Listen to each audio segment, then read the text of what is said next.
पुंडलिक वरदा हरी विठ्ठल श्री ज्ञानदेव तुकाराम. नमस्कार मंडळी, अमृतबिंदू या आध्यात्मिक मराठी यूट्यूब चॅनलवर पुन्हा एकदा आपले स्वागत आहे. आजच्या चिंतनाचा श्लोक असा आहे: मनाची शते ऐकता दोष जाती, मती मंदते साधना योग्य होती, चढे ज्ञान वैराग्य सामर्थ्यांगी, मने दास विश्वासता मुक्तिभोगी. श्रीराम. मंडळी, आपण ज्या मनाचं श्लोकाचं चिंतन गेल्या बऱ्याच दिवसापासून करत आलो, असे असणारे 205 असणारे श्लोक आहेत. यामधला आजच्या चिंतनाचा हा शेवटचा श्लोक आहे. म्हणजेच आपल्या मनाच्या चिंतनाचं जे काय आपण आत्तापर्यंत व्हिडिओ करत आलो त्यातला आजचा हा शेवटचा एपिसोड आहे. आणि या श्लोकामधून समर्थांनी आपल्याला या मनाच्या श्लोकांची फलश्रुती सांगितलेली आहे. फलश्रुती म्हणजे काय? तर आपण एखादं कर्म ज्या वेळेला करतो, कोणतेही काम ज्या वेळेला करतो, त्या कामाचं काहीतरी फळ आपल्याला मिळत असतं, हे आपल्याला माहिती असतं. आणि म्हणून ते आपण काम करत असतो किंवा ते कर्म करत असतो. कर्म फळाशिवाय कोणतेही कर्म मनुष्य करत नाही.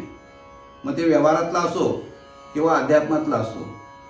व्यवहारातलं फळ हे वेगळं आहे आणि अध्यात्मातल्या कर्माचं फळ हे वेगळं अशा स्वरूपाचं असतं. तेव्हा कोणताही ग्रंथकार आपल्या ग्रंथाच्या शेवटी त्या ग्रंथाची, त्या मंत्राची फलश्रुती आपल्याला सांगत असतो. तसं समर्थांनी या मनाच्या श्लोकाच्या ग्रंथाची फलश्रुती सांगितलेली आहे.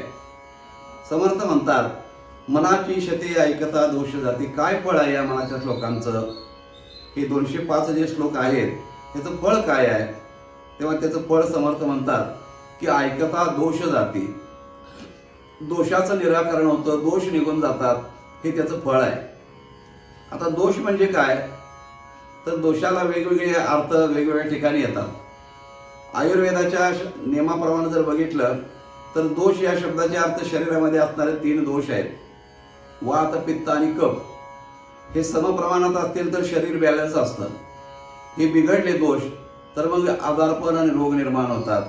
हे आयुर्वेदाच्या दोष या शब्दाचा अर्थ आहे. व्यवहारामध्ये सुद्धा, अध्यात्मामध्ये जर बघितलं, व्यवहारामध्ये बघितलं, दोष या शब्दाचा अर्थ माणसाच्या ठिकाणी असणारी पापगुण, पापाची लक्षणं, ह्याला दोष म्हटलेला आहे. तुका म्हणे महापातकी पती, होती जीवनमुक्त हेळा मात्रे. महापातकी जे आहेत, जळती दोषाचे डोंगर. दोष म्हणजे पाप, अशा अर्थानं ते आलेलं आहे.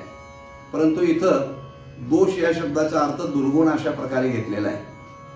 मनुष्य हा अनेक दुर्गुणांचा असणारा पुतळा आहे. तुकाराम महाराज म्हणतात, मी तर अवगुणी अन्यायी. किती माझ्या ठिकाणी अवगुण आहेत हे माझं मलाच मोजता येत नाही, असं महाराज म्हणतात. तेव्हा हे दुर्गुण अनेक जन्मापासून या जीवाच्या सोबत आहेत.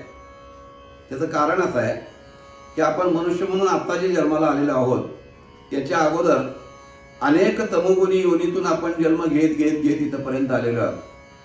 अनेक प्राणी, अनेक पक्षी, अनेक पशु, कोणकोणते जन्म झाले आपल्यालाच माहीत नाहीत. परंतु सगळे ते तमोगुणी आहेत आणि दोषाने भरलेले आहेत.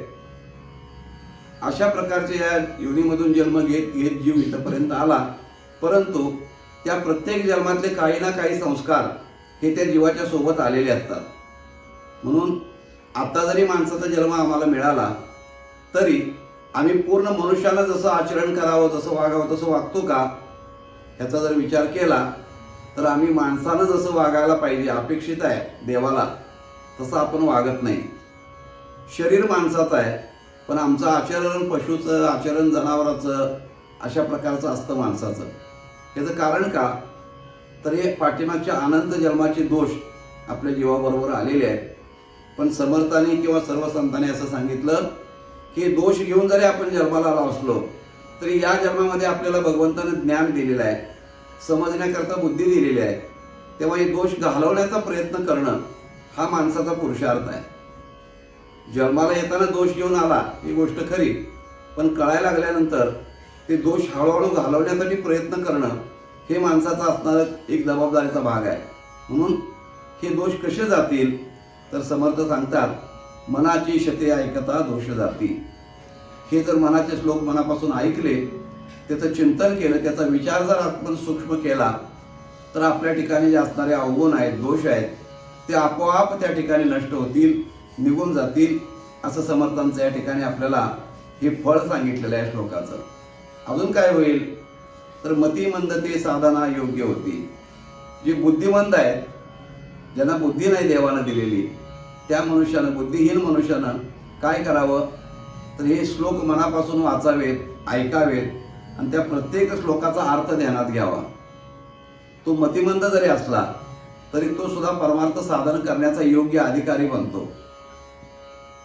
कारण परमार्थाला अधिकारी असावा लागतो, कोणालाही काही साध्य होत नाही.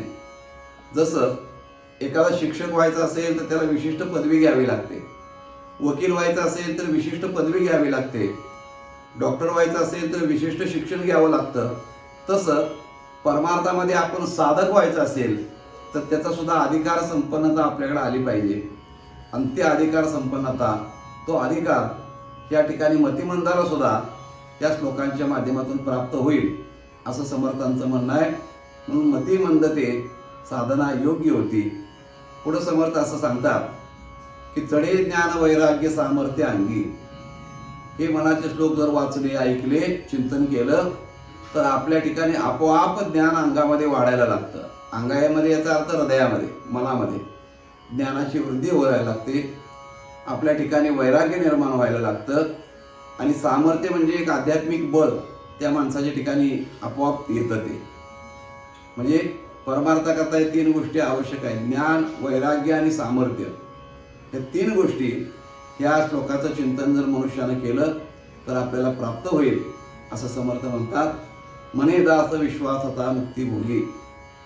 इथं समर्थ रामदास स्वामी स्वतःचं सही करून, स्वतःच्या सहीनिशी असं सांगतात की दास असं म्हणतो की तुम्ही जर रामावरती विश्वास ठेवला किंवा या संत वचनावर जर विश्वास ठेवला आणि त्यांनी दाखवलेल्या मार्गानं जर तुम्ही चालायचा प्रयत्न करायला लागलात तर नक्की त्या ठिकाणी तुम्ही मुक्तीचे अधिकारी व्हाल.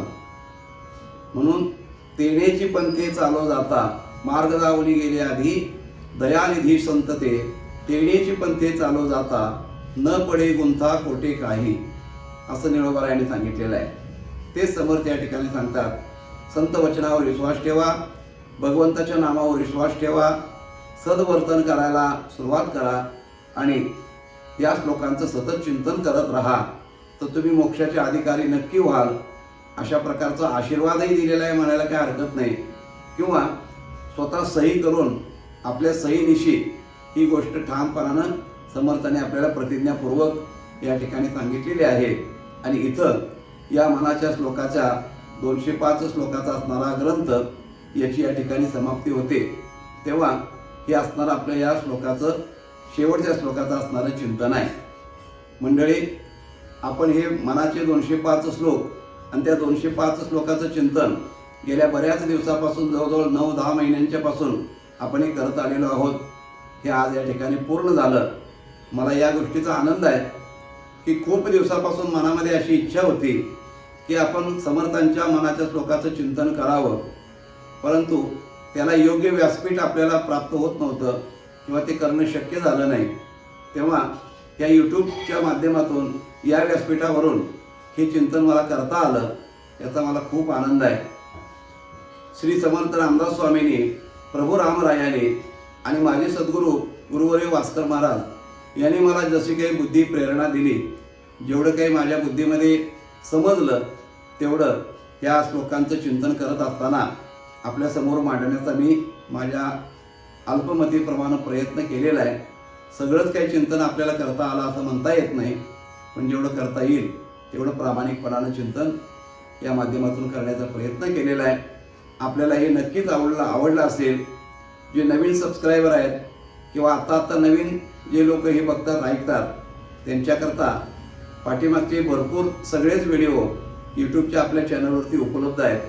तेव्हा मागच्याही श्लोकांचं चिंतन, संत नामदेव महाराजांची चरित्रकथा, रामदास स्वामींचं चरित्र, त्याचप्रमाणे शिवलीलामृत संपूर्ण चरित्रकथा आणि प्रासंगिक व्हिडिओ भरपूर आपण केलेले आहेत. या चॅनलवरचे आपण सगळे व्हिडिओ आपण नक्की पहा, नक्की ऐका. आपल्याला ते ज्ञानवर्धक अशा प्रकारचे वाटतील अशी मला खात्री किंवा याचा मला विश्वास आहे. तेव्हा ही असणारी मनाच्या श्लोकाची असणारी झालेली सेवा सद्गुरू समर्थ रामदास स्वामींच्या चरणी समर्पित करतो. रामरायाच्या चरणी समर्पित करून या ठिकाणी अमृतबिंदू हे मनाचे श्लोक असणारा आजचं हे आपलं एपिसोड आहेत हे या ठिकाणी पूर्ण होतील. आणि यानंतर संत तुकाराम महाराजांच्या काही निवडक अभंगांचं आपण चिंतन करणार आहोत. वाणी तुकोबांची या सदराखाली या काही अभंगांचं चिंतन यापुढे आपण करणार आहोत. त्याही चिंतनाचा आपण आस्वाद घ्यावा, ते आपण ऐकावं अशी आपण सर्वांना विनंती करतो. आणि ही झालेली सेवा भगवतचरणी समर्पित करून याच ठिकाणी सेवेला पूर्णविराम देतो. शुका सारिके पूर्ण वैराग्य ज्याचे, वशिष्ठा परिज्ञान योगेश्वराचे, कवी वाल्मिका सारिखा मान्य ऐसा, नमस्कार माझा श्री सद्गुरु रामदासा. रामकृष्ण हरी. श्रीराम श्रीराम श्रीराम.